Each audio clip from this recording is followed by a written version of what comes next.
চট্টগ্রাম জেলার লোহাগাড়া উপজেলার পান্ত্রিশা ফারাঙ্গা গ্রামের সাইফুল ইসলাম আলিফ এই পুরাতন বাসাতেই আগে থাকতেন। আমরা কথা বলবো সাইফুল ইসলাম আলিফের চাচি, চাচাতো বোন এবং এলাকার মানুষের সাথে। আলিফ উনি কেমন কেমন মানুষ ছিল, এলাকার মানুষের সাথে কেমন সম্পর্ক ছিল?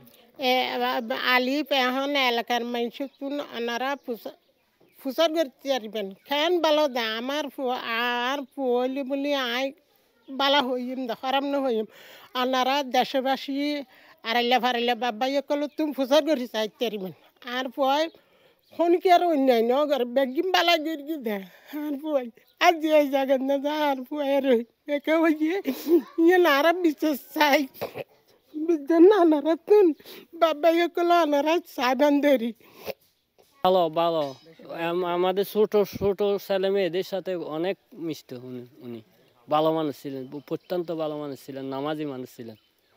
উনি সবসময় 5 ওয়াক্ত নামাজ কোরআন পড়তো, সবসময় ভালো ভালো কাজই করতো সমাজে।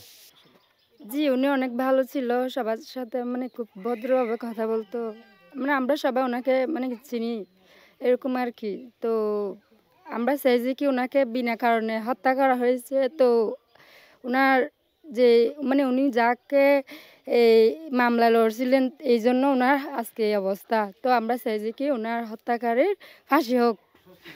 আবো তারা চোখত আনা গিয়ে চোখত কিছু না দেয় আর দেশের তো মরে গিয়ে আর দেশের তো মরে গিয়ে বাজি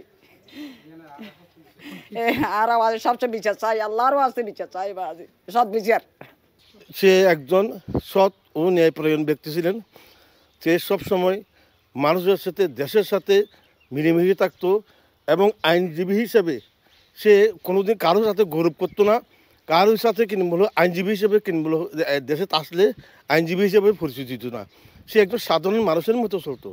সে একজন গুণী, এমন যে একটা গুণী ব্যক্তি, এমন যে একজন ন্যায়পরায়ণ ব্যক্তি, সে দেশের জন্য গৌরব এভাবে গৌরব দেখায় না কোনোদিন কারোর জন্য। উনি এই সুনতি এই ফারাঙ্গার 9 নম্বর ওয়ার্ডের একজন আইনজীবী হিসেবে আমাদের গর্ব ছিল। এই মায়ের বুকটা হালিও না, আমাদের এই এলাকা অন্ধকার হয়ে গেছে।